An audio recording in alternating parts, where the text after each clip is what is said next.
શું તમે મતદાન કરવા જઈ રહ્યા છો પણ તમને બધા નિયમોની ખબર નથી?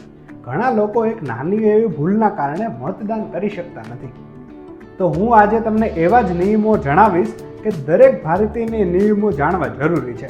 તો હું પ્રફુલ્લ વાઘેલા સ્વાગત કરું છું તમારું શાશ્વત સમાચારમાં. જો તમે પણ દેશના સારા ભવિષ્ય માટે મતદાન કરવા માંગો છો તો આ વિડીયો પૂરો જોજો. સૌથી પહેલો નિયમ છે કે તમારી વય 18 વર્ષથી વધુ હોવી જોઈએ. 18 વર્ષની ઉંમર હોવી જોઈએ પ્લસ તમારું મતદાર તરીકે નોંધણી પર જરૂરી છે. બીજો નિયમ છે વોટર આઈડી. વોટર આઈડી તમારી પાસે હોવું જરૂરી છે અને જો વોટર આઈડી નથી તો આધાર કાર્ડ, પાન કાર્ડ કે પછી ડ્રાઇવિંગ લાઇસન્સથી લઈને તમે મત કરી શકશો. ઘણા લોકો અહીં ભૂલ કરે છે. માત્ર આઈડી હોવું પૂરતું નથી, મતદાર યાદીમાં તમારું નામ હોવું પણ જરૂરી છે. માટે પૂરતી વિગતો ચેક જરૂર કરજો. તમે તમારા નક્કી કરેલા તમારા વિસ્તારના વોટિંગ સેન્ટર ઉપર જ વોટ આપી શકશો. બીજા વિસ્તારના વોટિંગ સેન્ટર ઉપર તમે મત નહીં આપી શકો. તમારો મત સંપૂર્ણ ગુપ્ત છે.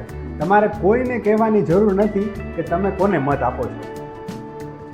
મત આપતી વખતે તમારી આંગળી પર ઇંક લગાવવામાં આવે છે. એનો મતલબ એ છે કે તમે એકવાર મત આપી દીધો છે એટલે બીજી વખત તમે મત ના આપી શકો. મતદાનનો સમય સવારના 7 વાગ્યાથી લઈને સાંજના 6 વાગ્યા સુધીનો હોય છે. 6 વાગ્યા પછી મત આપવા જવાની ભૂલ ના કરશો. પૈસા, દારૂ કે કોઈ લોભ આપી ને મત માંગવાનો પ્રયત્ન કરે તો એ સંપૂર્ણ રીતે ગેરકાયદેસર છે.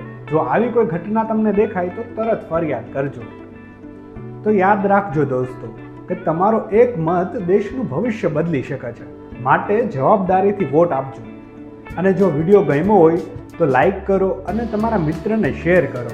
અને જો તમને માહિતી સારી લાગી હોય તો ચેનલને સબસ્ક્રાઈબ કરવાનું ભૂલશો નહીં.